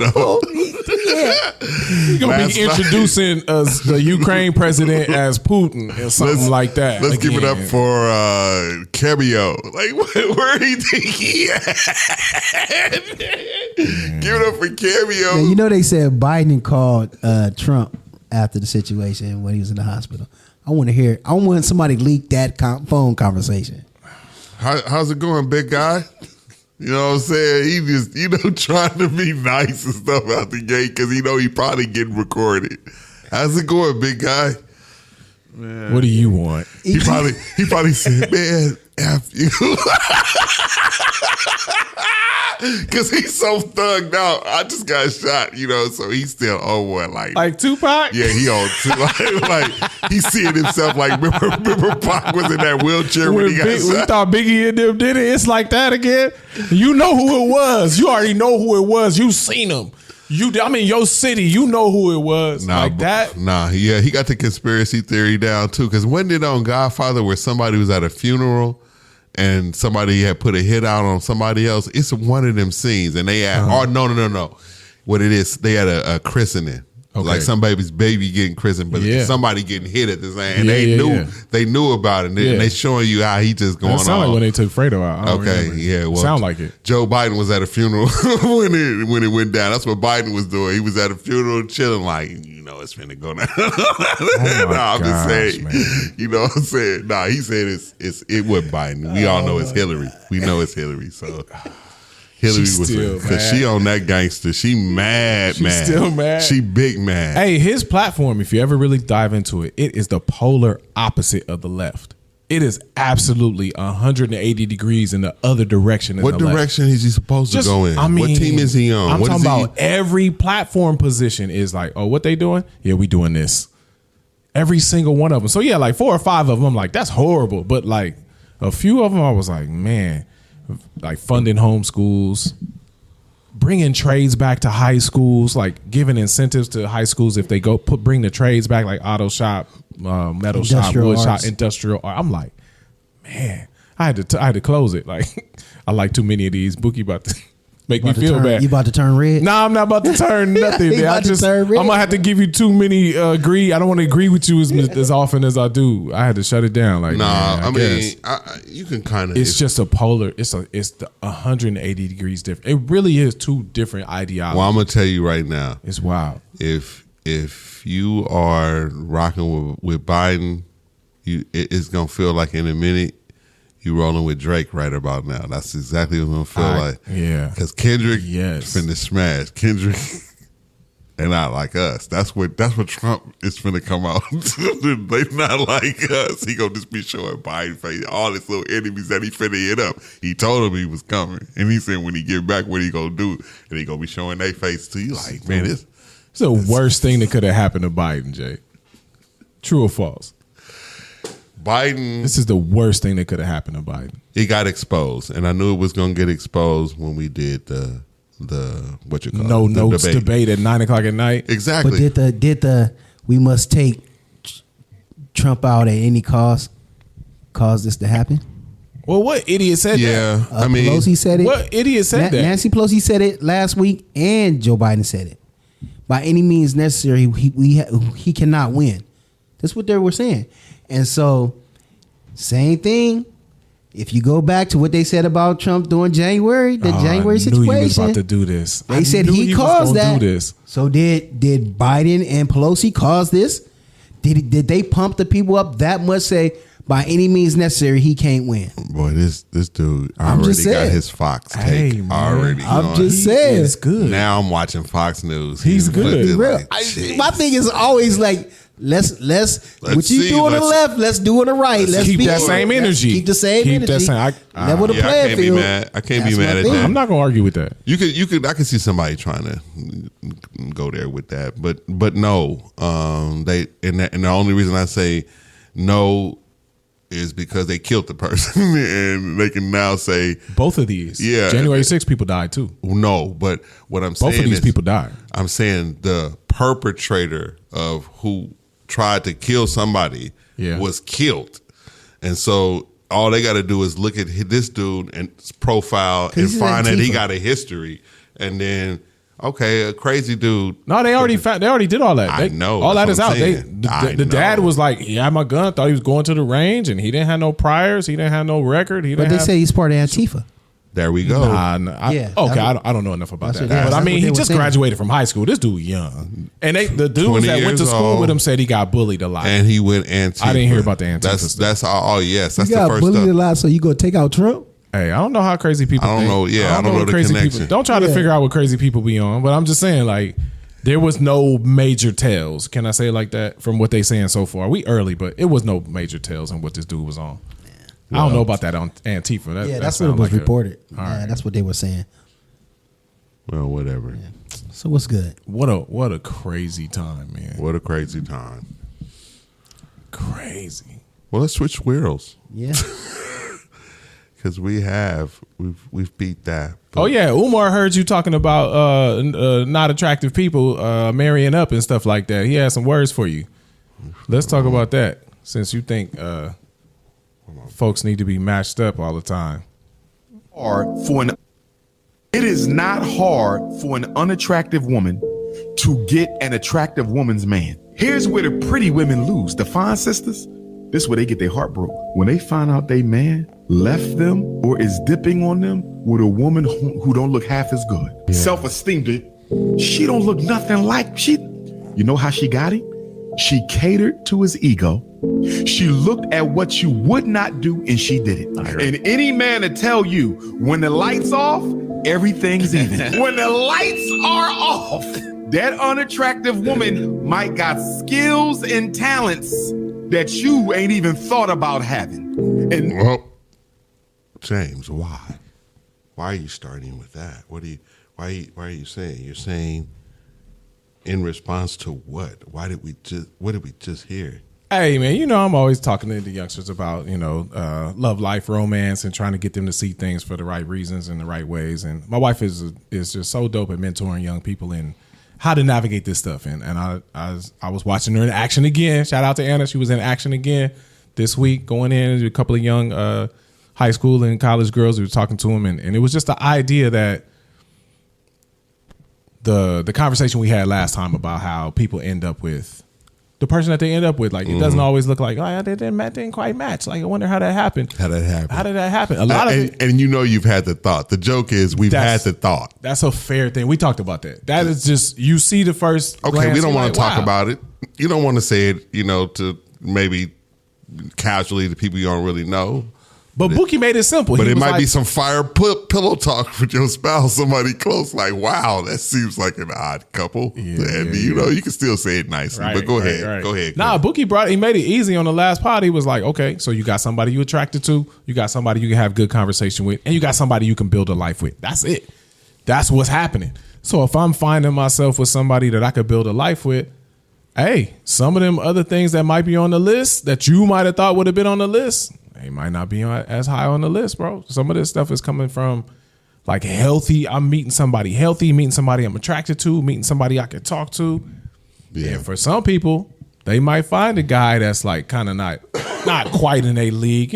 Some people can tell when they batting out their league. And so you see this hot girl with this dude and you're like, wonder what happened. Mm-hmm. And a lot of that is because I'm not marrying a picture. I'm marrying a person. And I thought that was dope what Umar was saying. Nah, I think it's true. And I think, that could go both ways still. But I understand. In context, he's talking about, well, ladies, you may need to think outside the box of where you are with the kind of dudes that you get with. That's what I get from that, too. I was talking to my sister-in-law over the weekend. And we were talking about how every time you turn on, go on a social media post, somebody getting divorced. Damn. It's like, man, these marriages is lasting. It's like some of these marriages only lasting like a year. Yeah. And it's like, I mean, that happens. Yeah, it's like every generation. What's going on? But it seemed like it's real heavy right now. You're not picking. You got a bad picker. You're not picking the right person. You don't know how to pick a quality spouse. That's what I think has to be the number one reason. If you don't know what you're doing, you're about to ruin whatever this next moment is. It's not going to last because y'all either not learning each other, you're not compatible, you're not willing to grow out of your selfishness or whatever. We all got baggage, but your picker must be broken if you got 7 marriages, fam. Come on, what else are you supposed to decide? What else are you supposed to get from that? Your picker must be broken. Yeah. Which means you don't know yourself very well, or you don't know what romance is supposed to look like, or you don't really know how to have a relationship. Something is wrong if you can have that many broken relationships. They not all have to be. Is this like a Kardashian effect too? Like, because they just go through. Normalizing it. Yeah. Normalizing just having these broken. Yeah. That's got to be part of it. Yeah, maybe all those shows and just, adds to the culture, lends itself to the culture, and people I don't know. Yeah. It gotta be, man. If you're not ending well on some level, we might not be starting right. And that's what my wife was talking to some of the young girls about the other day. She was saying like, hey, these decisions that you're making, they're gonna last a lifetime. So these decisions have to be made with some kind of level of awareness. Like, think about what you're getting into. And one thing that was said was like, hey, you have to think about how you're making this decision. You can't make this decision from desperation. You don't need a spouse to save your life or to validate your existence. Make this decision from a place of abundance, not from a place of like, oh, if I don't have a spouse, like I'm not valuable. If I don't have a romance going on, I'm nothing. Why am I here? Why do I exist? She was like, don't make decisions like that. Make a decision. I don't need this person, but if they can bring something to the table, let's talk about it. Yeah. But I don't need you by any means. Yeah. Man, and I thought that was so helpful, bro, because like you said, if people are just crashing and burning every 4 years, what are you doing at the beginning? How are you deciding to get this deep into this situation with this person? What is your game plan? Well, I would feel like it's only by the grace of God that, we can get through those tough times. But if you don't have support either, I think it makes it challenging too. And one, you don't know what you're doing. But that's different when you don't know what you're doing and you don't have support either. Yeah, man. So you're going to have some people who may know what to do in these cases and can guide you well. And you just, alone with that person and y'all trying to figure out why both of y'all are unhappy. It's kind of hard to do that in that state without help. So. And play the other one too, because I think a lot of times we assume that the guy is at the root of all of the problems. And I'm sure that's been part of the story for a long time, but this one is from one of the ladies. This one was dope. I haven't noticed these men are becoming more healed by the day, by the workout, by the prayer, by the meditation, by the detox, by the decreasing toxic relationships. They are becoming more honest about their shit that they need to heal from, and they're doing it with a smile on their face, with pride in their head up, and with no shame. Ugh, that is so attractive. And becoming more in tune with themselves. These men are tapping into their higher power. These men are realizing their worth and their value. So ladies, they not taking your shit. Okay? Just because you got a man already, don't think you safe. Because if you're not doing the same type of internal work to match his frequency, oh, believe me, honey, one of us good ones gonna take him. Yeah. Lord. One of us good ones gonna take your man. So I mean, like it's we thought about how like Andrew Tate and Kevin Samuels might have pushed that manosphere, toxic masculinity stuff way too far, but a lot of the cats are starting to reel that in a little bit. I was like, okay, we ain't gonna go that far with all this high value stuff, but we can reel it in a little bit and say, okay, listen, I'm not just gonna take any kind of woman, any kind of treatment from no woman either. So shout out to the dudes. I've been talking to a couple of dudes that's saying like, listen, I got this one girl trying to pressure me into doing whatever. And I'm thinking like, you not ready for what I bring to the table. Like I was talking to this dude. He was like, she wants to take it to the next step, but she not showing me any of the signs that she ready for this. And she was like, Jay, what do I do? I'm like, you don't have to do anything. Let's start with that. You don't have to do anything. Like you don't need this relationship. Your life is already good. So I was just saying like, I don't know what you should do, but whatever decision you make it from a place that my single life is already good. I don't need to be rescued from this single life. A single life can be wonderful.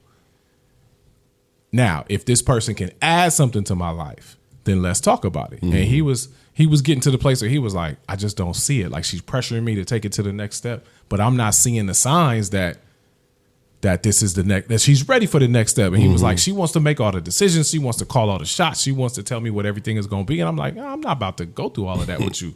So he was thinking like, okay, well, maybe they wanted to do some counseling. So he was like, okay, she wanted to choose the counselor. And he was like, should I let her choose? I'm like, yeah, let her choose the first set of counsel. You let her choose the people that she trusts, and you go and you show yourself, faithful. And I was like, but then what would be a good kind of like test is, and then after y'all finish counseling with the people that she chooses, then you offer to choose some people that you want to counsel with. And what she does with that'll tell you the story. That'll tell you a lot about what you might be able to do with her. Because if she's only willing to be in a relationship that she gets to control, Come on, man. That's red flags all over the place. Yeah, red flags. Red flags everywhere. Don't nobody want to be controlled in no relationship. Right. Yeah, nah, like I tell people, what's them red flags show? Bruh. Run. It's run. Because most likely they're not going to change as the relationship goes on. You know what I'm saying? Only God can change us. You know what I'm saying? But there are characteristics that people will not. If she's dominant and you can't roll that in, bruh, best to move on. You wasting time. So what does dominant look like? Because I don't think you mean confident. What is it? What's the difference? No, like dominant. Yeah, dominant. Exactly what I mean. What the word means. Yeah, because I mean, it takes a special man to deal with an alpha female. Okay. You know, back to my alpha and betas. Okay. All right. All right. I think most people know what you're talking about. But there are alpha females. But it takes a strong man to reel that in. Mm-hmm. And even an alpha female, well, I don't want to say bow down, but she would know her place when she's dealing with an alpha male. Mm-hmm. You know what I'm saying? Okay. You're not, a woman is not supposed to be a doormat to anybody. You're not supposed to treat her as such. You know what I'm saying? Right. Mm-hmm. But like a woman of God knows her place in a relationship with a man. You know what I'm saying? Mm-hmm. But if you're a passive man and you get this alpha female, most alpha females don't even want a passive man, really. Mm-mm. They don't want it because most females really want a man to take control. Mm-hmm. That's what they really want. I believe that. Yeah. So, but if you get caught up in a situation like that where she's just controlling and this and that, like, bro, spare yourself some heartache. So question: would you move in with somebody who lives with their parents and you can tell that their parents are somewhat able to control some of their thoughts and decisions? Like, would you, like, let's say that you had a situation where you're going to have like, probably not, because I would prefer a person that again, but that'll come down to preference. So it's the family house. It's the family house. Been in the family for generations. Y'all are thinking about getting married, and they're saying like, "Hey, for these first few years while we stack our bread, why don't we just take this back house with the parents, and then we can build our nest egg and get our marriage off on the right foot." So I don't see nothing wrong with that. But the parents are puppet masters over the woman, though. Oh yeah, nah, that can't happen. They're gonna be puppet masters whether I live there or not. So. But they got more control of you because you're on their property. And if you know what I'm saying? That's what I'm asking. Like, would you be interested in anything like that? If I gotta be married to your parents too, no. Exactly. I'm with you. That's the quick way to say it. No, I gotta be married to them too. No, thank you. No, thank you. Because that's a nice little launch pad, man, to have a place where you kind of rent free, or not even rent free, but like rent controllable. Reasonable rent while you stacking for your future together. But the way I look at it, it's like that song, that viral song, that rent too damn high. That rent too damn high right there. Because of the way. Because all you got to go with.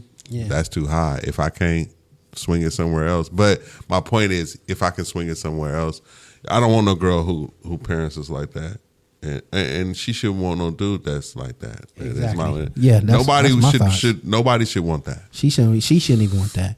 If the Lord would bless me to be put in a situation where I can have like a family compound. Where I can have a crib in the back for my son. Or a West Wing. We gonna rock out. Like, bruh, let's the job is to make your kids' life a little easier. A little you know easier. What I'm saying? Why not? Easier. Why not? Yeah, but even if my son got married and had a house on the compound, this now, me and my wife not in their business like that. We're not controlling, controlling him. Now, if they want to seek advice on a situation or this and that, or if I see something going on, I tell my son, look, you shouldn't be doing that. You know what I'm saying? Or I think you was talking a little rough to your wife. You know what I'm saying? But I'm not diving into their situation, and we're not controlling no situation. Holding the rent over their head. Like, I pay your way, so you got to kind of listen to me. And no, that's a toxic relationship. That's unhealthy.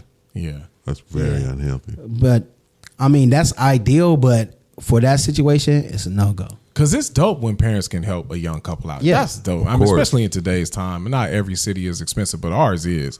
So if you could have a moment where you could have like a 3-year launch pad, and whatever you paying is stacking into, that'd be such a beautiful help. That's dope. But if it come at that price, I hear you, Jay. That's too high. That's too high. But some people want to have that leverage with how does everything get decided? Like I don't want to put up with somebody who make bad decisions. So if you're gonna be over here with me, you got to let me make some of these decisions. How do you handle that? How do you handle like a woman who's like, I'm opinionated, I'm along for the ride, and even though I want to submit to you, like you got to start making some healthy decisions. I don't really want to be along for the ride and we've got to crash and burn off a cliff. Mm-hmm. So yeah, you want to be the head, but what you gonna lead us to? That's a helpmate. That's a wise man that's gonna have a woman like this gonna listen to that woman. Mm-hmm. It's a difference. Like if Didi tell me, well, Bookie, I think this is how Didi come. Mm-hmm. Well, Bookie, do you think that's a good idea because this and that? Do you think you should do that, this and that? Then I'll sit there, think about it, and I say, well, babe, you're right. I didn't think about it that way. Like that. That's a helpmate. You know what I'm saying? That's a person, but she's gonna. The decision is ultimately with me. Mm-hmm. She's gonna put in her, you know what I'm saying, her 2 cents and say, well, you know, whatever you want to do, but I think this is the best decision for the family or the best decision for this situation. You know what I'm saying? I know. But then being a man, like you said, going back to that DEI, like, but being a man, like sometimes we have to make hard decisions. Yeah. And sometimes our wives aren't prepared for those hard decisions. You know what I'm saying? Mm-hmm. Like I could recall when I was younger, I might have told this story before, and I got into it with a guy that was in the neighborhood, and I'm in front of the house. We playing football, and then me and him about to fight. Mm-hmm. Mom's steps out and look like she says, "Gordon, go get Bookie. He about to fight." Pop's like, "Nah, I'm not going to get him. Mm-hmm. Let him handle that, because eventually, life he got to handle that." Mm-hmm. And Mom's like, "Oh. Well, yeah, I handled it. You know what I'm saying? I dusted dude." Mm-hmm. And Pop's like, these are decisions that a man has to make because he was training me how to handle conflict and situations as a man. You know what I'm saying? So saying all that is, there are situations where as men we have to make the hard decision. But a good spouse, a good helpmate will give you good advice, and a wise man will listen to good advice. Yeah, good leadership is going to notice that, okay, this person has expertise in this area. Yep. So I don't feel like there's anything special about saying, okay, sweetie, this is your area. So if I know, and that's about do that learning with your the school, spouse, that's fine. You learn them, you understand, and then you realize their strengths. Yeah, and they realize yours, and you realize stuff that they may not be. And you will know over time immediately, oh, I can tackle that. I can get on that. But if she says, I don't know, think about it. I also think about, man, this is an area I know she's given some thought into. She also has some expertise. So wisdom makes me go, I may want to listen to this and not be this knucklehead that, well, I'm the man. I don't know. That sounds good. That's still the leadership decision. She got charts. She got spreadsheets. She got all the stuff. Yeah. But he talking about, well, that sounds good. And he's still like, you ain't looked at nothing. Ain't looked at nothing, but you the man. And that's how you feel like that's. Because that's the tone you supposed to set. And it's like, that's ignorant. Who told you that? If you're wise, you're going to look at all that, the spreadsheets and all that and be like, babe, you right. I'm tripping. You right. Let's think about doing this differently. So, yeah, I'm with you on that, Boot. I think these dudes need to start listening to more R&B. I think that's part of the problem. Is that it, James? If people start listening to more R&B, marriages would be so much better, man. So much better. R&B is one of the keys to a healthy marriage. What happened to R&B, James? What do you think is different between your era when, let's say, I don't know, 20, 30 years ago? Yeah, about 30 years ago now.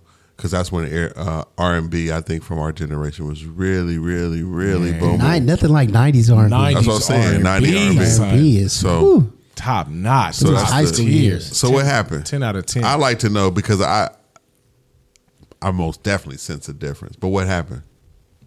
Man, don't give us the old man. Just give us we celebrated monogamy as a culture, so that when the songs came out, we all knew that we were looking for that special person. And that's what was happening in the 90s. Yeah, we did. We all knew it's that one. When I find that girl, man, I'm gonna play all my Jodeci songs for her. You know what I'm saying? I can't hit the note. All them songs. But you're right. But then somewhere along the way, we all watched these marriages turn out to be lies, and we were like, wait a minute, y'all were never really in love. Like, nah, you're not even really his dad. Like, wait a minute, what? No, that's not, you're not his. He's not your dad. We saw what happened with Casey and Mary J. All of that. It was. We found out that some of these songs that were celebrating monogamy were hiding a bunch of lies in the background. Like you said, like Casey was beating Mary J. while we was thinking that he was forever my lady. Now he was beating her.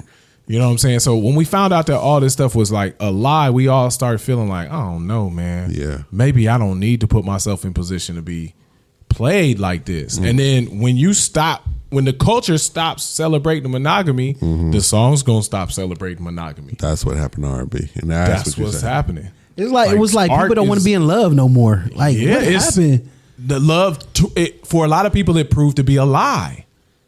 It proved to be a lie. Like, you told me that you and moms was good all this time, and y'all get divorced as soon as I turned 18. Y'all got divorced, and that happened over and over and over and over and over, to the point where people start seeing the player life as more appealing, more fun, less threatening, and then all the songs start becoming player life. Like, you listen to SWV, they just did their Tiny Desk. Every other song was like, I know that you're somebody else's guy, or the next song was like, you're not my man, but I still want you. And it became like this thrill of they was normalizing taking somebody girl, taking somebody dude. Interesting. Like, Mr. Steal Your Girl is the intro to a certain song. It's Mr. Steal Your Girl. And it became so alluring, so appealing to have these moments where in the 70s, even though it was wild, the sexual revolution was out of control by the 70s, but there were still songs celebrating monogamy. They were celebrating love. Yeah. I mean, everybody in Motown was celebrating love. Yeah. Then you get it, man, come on. There's nothing like a good, man, one of my favorite concerts was the Boyz II Men concert. Bro, there's nothing like, was nothing like that Boyz II Men concert, bro. Man, I was there. I did the 90s Rewind with Jodeci. Man. And I think it was En Vogue was there. I did, this is 90s R&B, bro. Yeah, the golden era. Like the golden era. Yes. Like I probably got like a 200 song playlist 90s R&B. Like hours. on my title, bro. That's enough.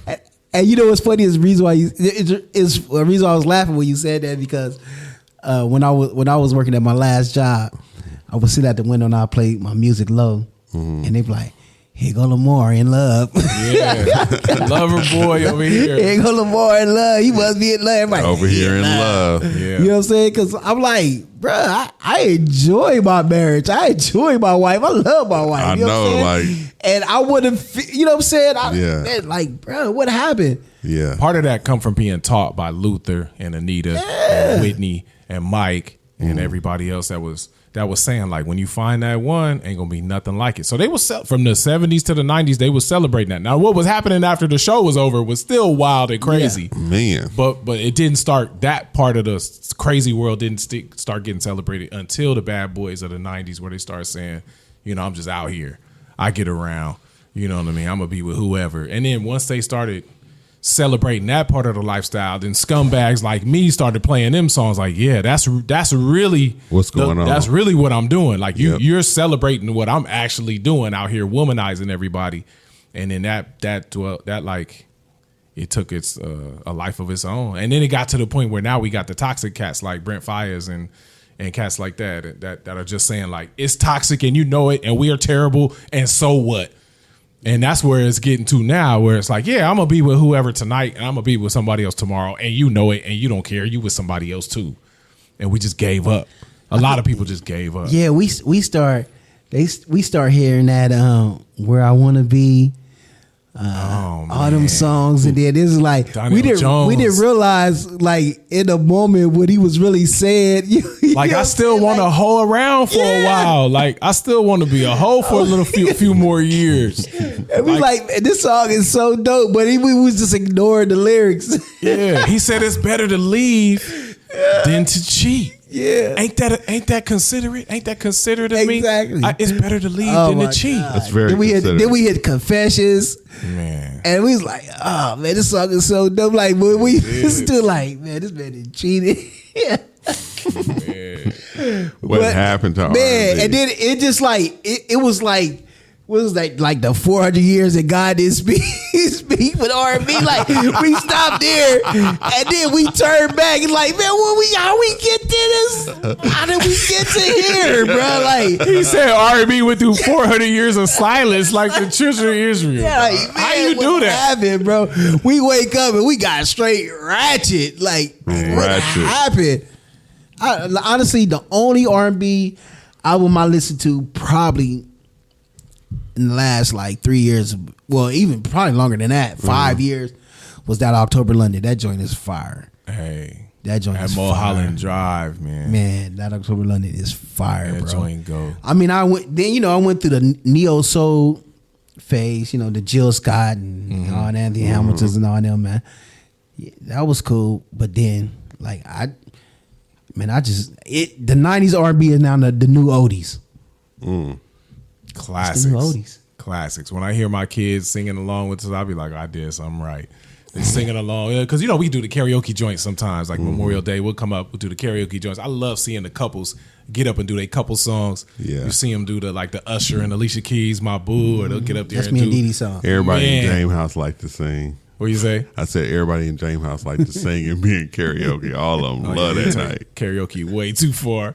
Yes. But to hear everybody like singing to their girl and serenading their girl or their spouse, now like that's dope, man. It is. It's so dope, and you can do some of that, but I gotta search. Like when Chris Brown drop an album, I ask my kids because I know they gonna listen to it, and they gonna listen to it. I'm like, is anything for me on there? And they'll be like, nah, Pop, it ain't nothing for you. I'm like, it's 40 songs on there. It ain't 2. He's like, they'll be like, I'll check in and let you see if it's 2, because they know what I want to hear is got to celebrate monogamy. I don't want to hear about how you messed up. I don't want to hear about it's 2 other girls, 2 other dudes. I don't want to hear that. I want to hear like, yo, this what I'm really living. This what I want to celebrate. Let's like shoot me them. And they'll be like, it might be 1. I'm like, it's 30 songs on there. It ain't nothing for me. It's what you said. That ain't what the culture is doing, so that ain't what the culture gonna celebrate. As soon as the culture turns the corner, though, I mean, the music industry is about money. Yeah. And so it don't matter. If everybody tomorrow said, we just want to hear about Jesus, all that money gonna shift over to Jesus music. Man, I saw Whoa Vicky drop a Christian hip hop song the other day, man. Whoa Vicky. You know what I'm talking about? Not at all. And you know why? I was born in the 1900s. And the late 1900s. The late 1900s. And therefore, someone like named as such. Whoa, Vicky? Yeah. That's not going to hit your... Will not hit my radar. MC something? That would hit my radar. Yeah. MC something? Yes. You waiting on the new Common and it's already out. P-Rock album? I've already listened to it. For real? And I've already listened to Eminem's album too. Both of those. Man. Yes. Eminem. Well, everybody's like, oh, it's so great or whatever. And this is what I realized. I don't like music about killing people. And that's what Bookie always said about Eminem. Being weird. Man. I'm not into being weird. Every time somebody... And I'm sitting there listening like, I need to turn this off because I'm not the demo. Let's be real. And let's talk about I'm Lucifer. I'm evil. I'm like, nigga, we're not finna sit and listen to We're Evil. That's one of the name of the songs. And I'm like, all right, bye. Yeah.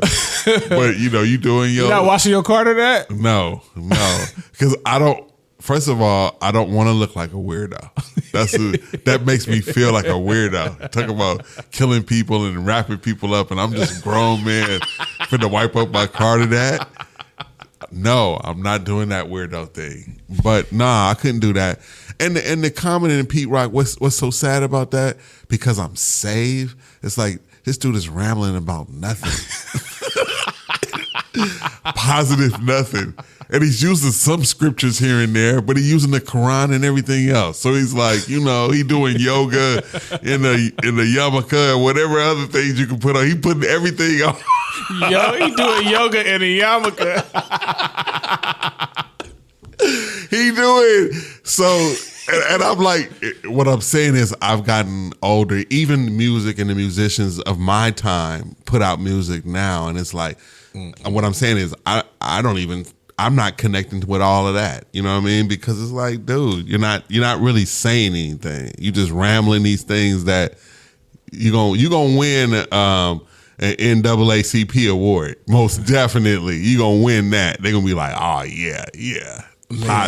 Positive black man of the moment. He getting that award. But I went from 90s R&B. After that died, I went straight country, bro. Yeah.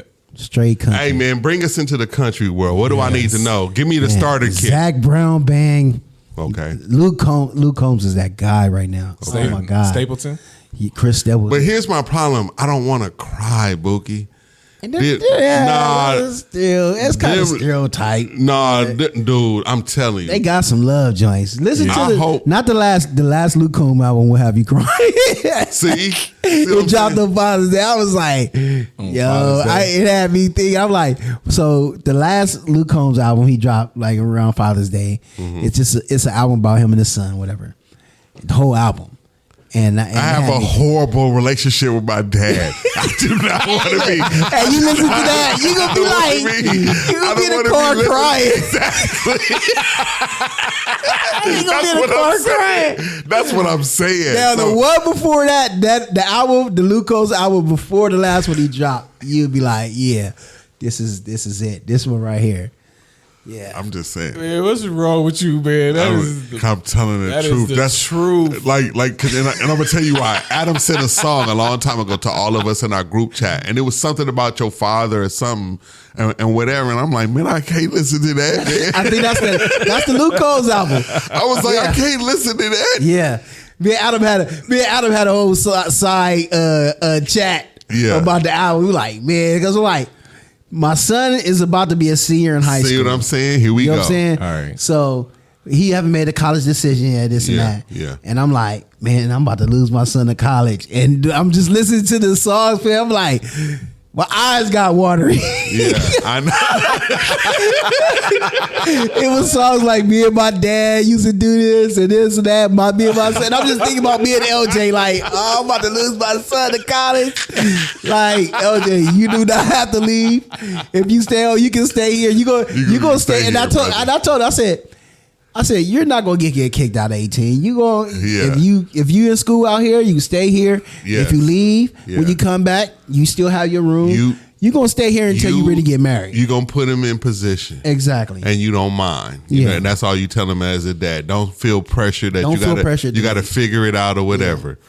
But but that album had me in my feelings. So I was like, I told you once you hit 40, bro. Well, start me with the feelings is like start me with the uplifting country album package. So think about that album. That's like he'll like that one. That's like Happy People. It's like it's like R. Kelly Happy People, but country. I hit James with one. I need R. Kelly to get saved so I could go back and listen to all that stuff. R. Kelly might be saved, and we just don't know. I need him to announce it. He need to get on TBN and tell us I'm back, baby. Because that catalog. Don't go to TBN. You're gonna lose me. I'm just gonna say, well, you go by somebody. That route. Go somewhere, man. Y'all R. Kelly's still on my playlist, bro. I know, but I feel away sometimes. I'm not mad at that. People, I'm not mad at that. I just because Happy People is my jam. That's just. But you know, it'd be different if we could celebrate again and not have to feel away.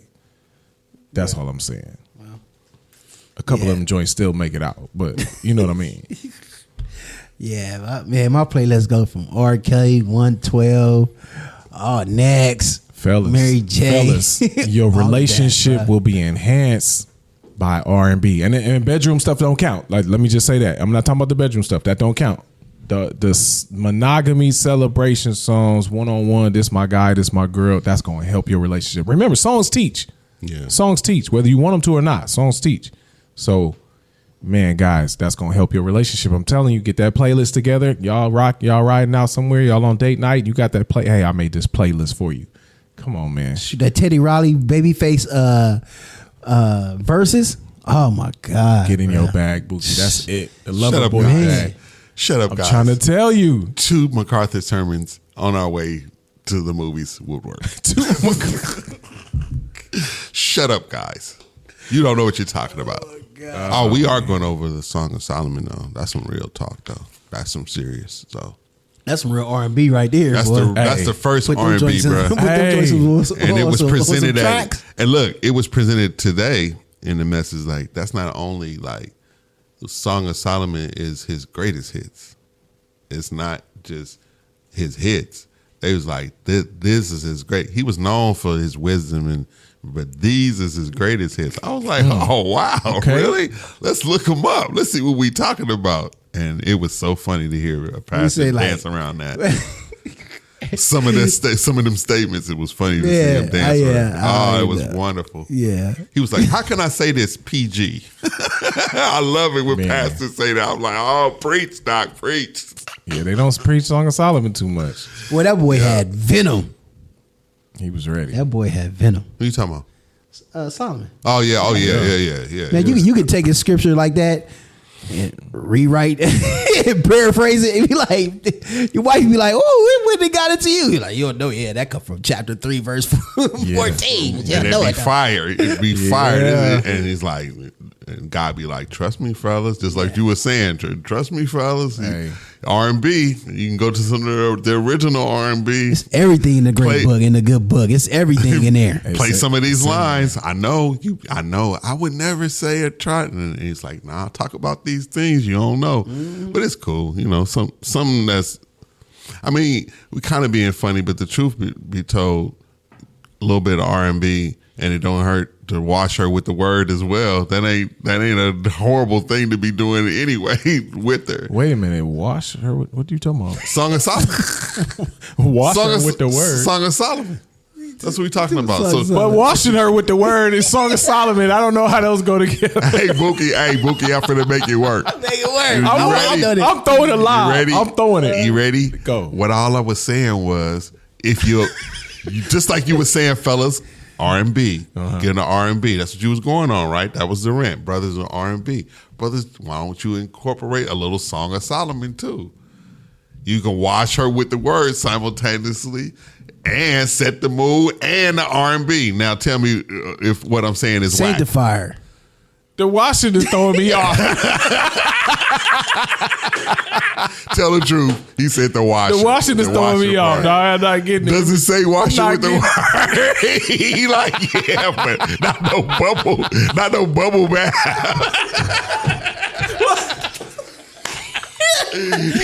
You trying to mix the two. Yep, a holy bubble bath, brother. That's right. I don't know where you went, man. I'm trying to follow. I don't know, man. The sermon ain't settled yet.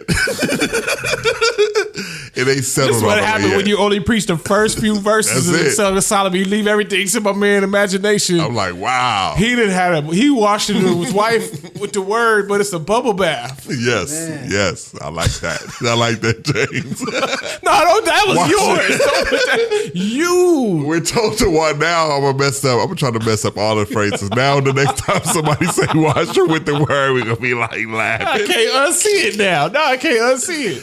Not no bubble bath. Yes. That's a dare path that's so.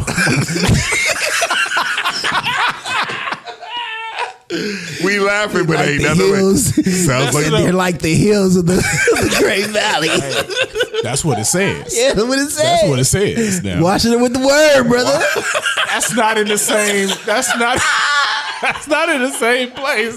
I don't think those two go together. Yes, they do, brother. That man just created a whole theology, man. Everybody finna run home and listen here, wife. Hey, I got it. Hey, that's the next group session. Mary says you have just wash her with the word, bro. Wash her with the word. Let me explain. Man. Like, why you in Victoria's Secret? I'm about to wash her with the word.